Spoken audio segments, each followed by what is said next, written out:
Bem-vindos mais uma vez ao canal do Ponto de Vista da Segurança. Meu nome é Vinícius, sou engenheiro de saúde e segurança e hoje eu estou aqui para trazer a prioridade máxima no nosso plano de contenção do avanço do coronavírus, que é o plano de controle de vetores, a medida de controle de vetores.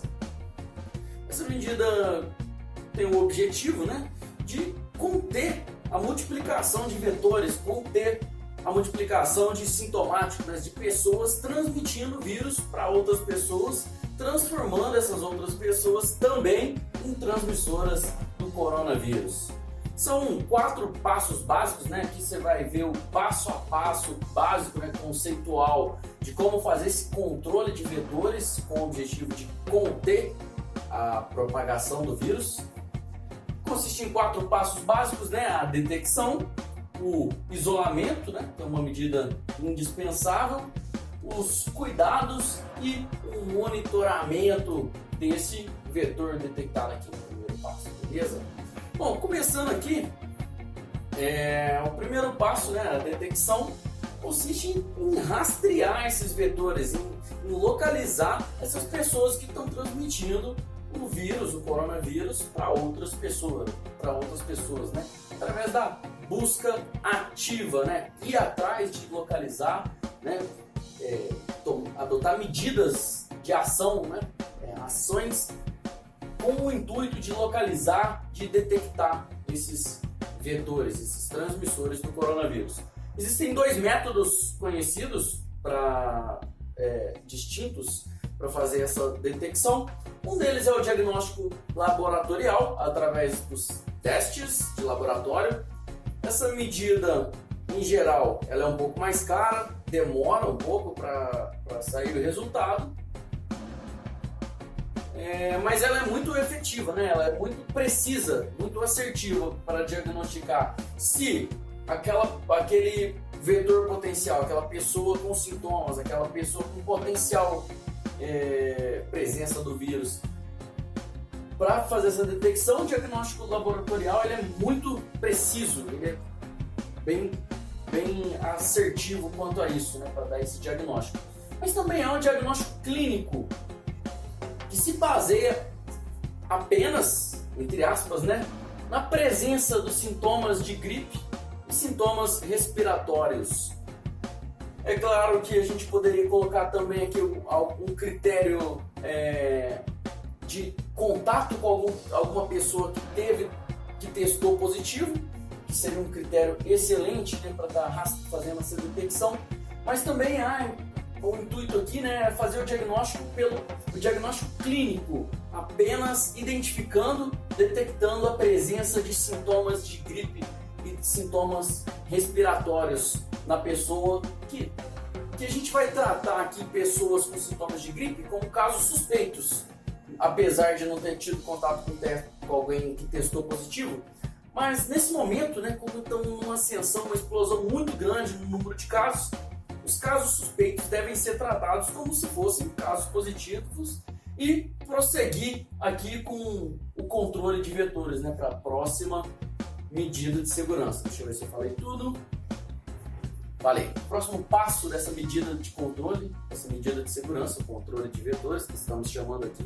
Isso aqui é uma denominação de minha autoria mesmo, não vi nenhuma referência chamando essa medida de controle de vetores, mas ela é baseada nos protocolos oficiais aí, conforme a Procuradoria-Geral da República, conforme as orientações da Fiocruz, as orientações do Guia Prático do Ministério da Saúde, enfim, ela tem como base algumas fontes oficiais, as fontes de prevenção, que a gente adaptou para uma medida mais específica, o controle de vetores, beleza?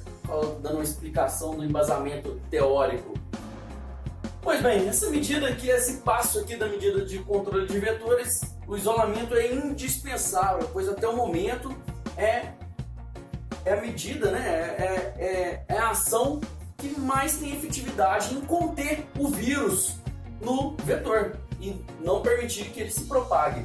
Esse isolamento consiste na restrição desse potencial vetor, ou desse vetor que neste caso aqui ele é um vetor potencial com diagnóstico clínico e com diagnóstico laboratorial ele é um vetor confirmado, beleza? Então esse vetor potencial ou vetor confirmado deve ir para isolamento, que consiste na restrição de deslocamentos e contatos com outras pessoas. Então a pessoa deve ficar isolada no seu ambiente, né? Limitar o contato dessa pessoa, desse vetor potencial ou confirmado, com outras pessoas para quê?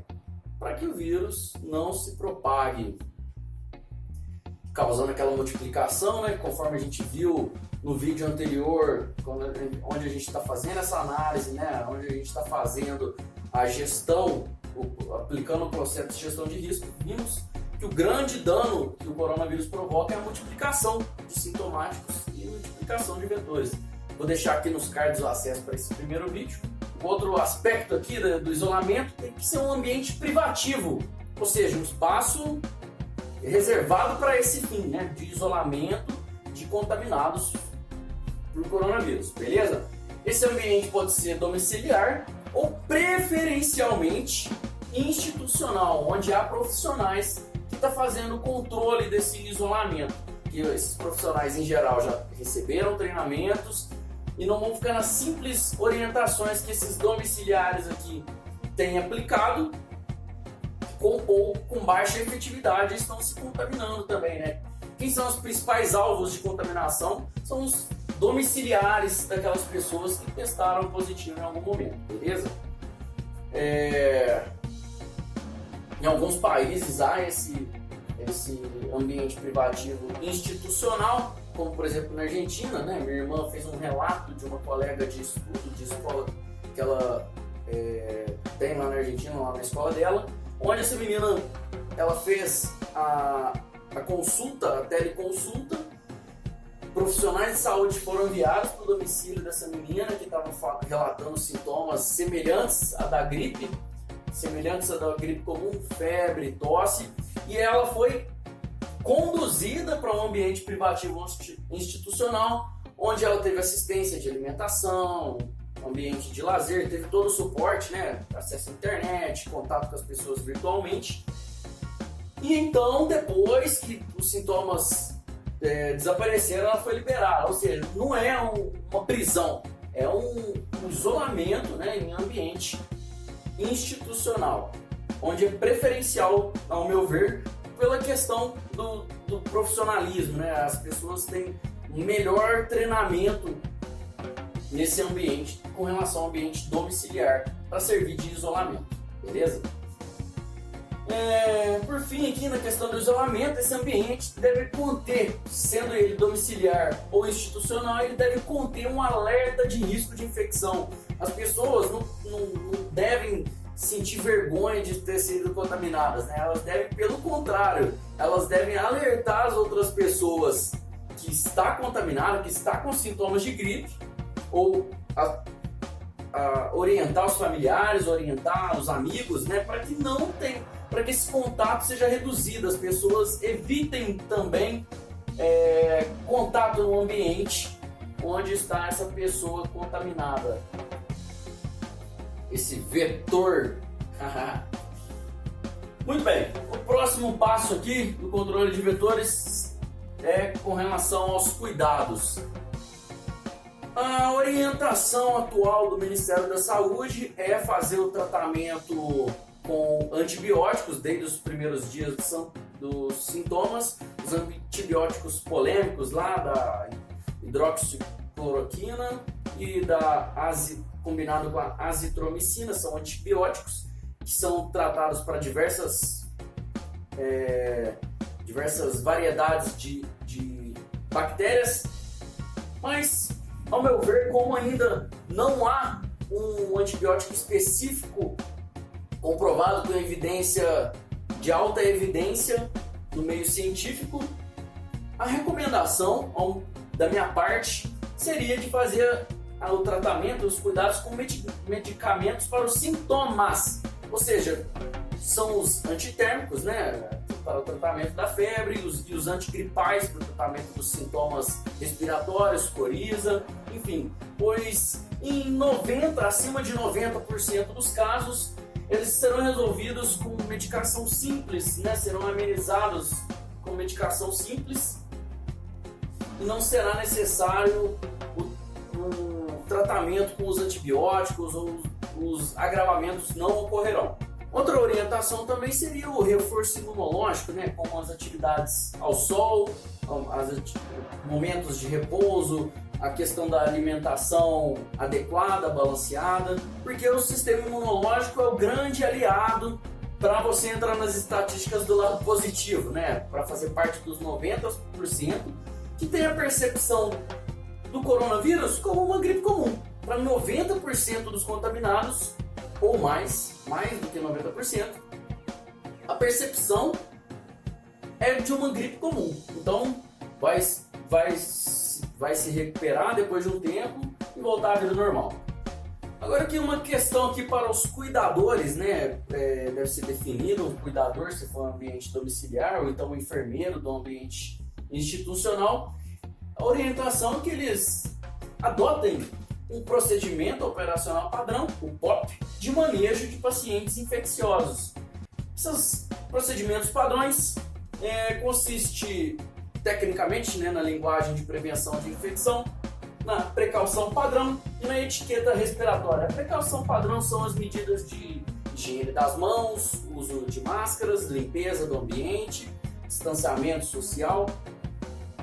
E a etiqueta respiratória, né, também a proteção respiratória, né, o uso de máscaras, fazer o uso do antebraço para tossir, né, orientação para o paciente infeccioso para usar o antebraço para tossir, ou então lenços descartáveis, descartar os lenços, depois fazer higiene das mãos, enfim, consiste nesses procedimentos básicos de contato com pacientes infecciosos. Por fim, o critério para a hospitalização seria a dificuldade de respirar, né? Onde, nesse caso, já há necessidade de equipamentos especiais, né? Como os respiradores, para estabilizar esse paciente até a internação, se for o caso, né? Para fazer um tratamento intensivo, que é o lugar onde ninguém quer parar, né? Pelo amor de Deus. Muito bem, por fim, mas não menos importante, é a questão do monitoramento. Esse monitoramento deve ter duração de até 7 dias após o desaparecimento dos sintomas, ou seja, 7 dias sem sintoma febril, né, que é o principal indicador de sintoma, né, que em 80% dos casos positivos há presença de febre, então é um indicador importante. A outra questão aqui do monitoramento seria o alerta para o surgimento de sintomas em pessoas que tiveram contato próximo. Aí volta aqui o ciclo, né? A busca ativa, ver quais são as pessoas que tiveram contato com esse vetor que já permaneceu em isolamento, para analisar o surgimento de sintomas, né? E caso seja detectado aqui, seja por diagnóstico clínico laboratorial, reciclar esse processo aqui de controle de vetores. Isso, teoricamente, é um processo muito simples de fazer esse controle de vetores. Deve ter a responsabilidade de algum nível de liderança para assumir esse controle, assumir essas ações aqui, né? E esse líder que vai ter essa responsabilidade de fazer esse controle de vetores, essa liderança, essa figura de liderança, seja ela qual o nível hierárquico que estamos discutindo, seja em nível familiar, seja em nível organizacional de empresa, seja em nível sistêmico de cidade, estado, país. Funciona a teoria, o conceito funcionaria na aplicação de qualquer nível hierárquico que estivermos falando, só que a responsabilidade é principalmente da liderança e depende de um treinamento. Esse treinamento é essa conceitualização teórica, né? Essa que é a base do passo a passo, do plano de controle de vetores, mas também necessitaria de algumas questões melhor planejadas, né? Como, por exemplo, fazer um planejamento no formato de plano de ação, no formato 5W2H, onde vai definir quem, como, quando, onde, que vai compor cada uma dessas questões aqui, desses aspectos do controle de vetores. E fazer a prática, né? Fazer a prática desse controle de vetores aqui, através de simulação. Por exemplo, na presença de algum sintomático, seja de gripe comum. Uma gripe comum, nesse caso, nesse momento de pandemia, deve ser considerado como um caso suspeito, e caso suspeito deve ser considerado como caso confirmado e adotar essa devida medida aqui de controle de vetores. Então, em qualquer nível hierárquico, dá para fazer esse tipo de simulação. Se for, por exemplo, numa empresa, esse isolamento consistiria mais no afastamento do funcionário, os cuidados, né, também estão relacionados aqui ao suporte, mas também funcionaria muito bem a nível familiar, né, onde o isolamento seria um quarto separado para a pessoa, né? Enfim, não importa exatamente qual nível hierárquico estamos tratando aqui, a gente está na conceitualização teórica, então o conceito se aplica a qualquer nível hierárquico, beleza? Mas depende de muito treinamento, né? E para essa detecção, para aplicação desse controle de vetores. E esse treinamento deve ser feito principalmente pela liderança aí, não importa do nível hierárquico. Beleza, pessoal? Então eu espero que vocês tenham gostado, espero que vocês tenham entendido. Deixe suas dúvidas, deixe o like, compartilha para a informação para chegar a todos os níveis hierárquicos. É isso aí, pessoal. Muito obrigado pela atenção. Até a próxima.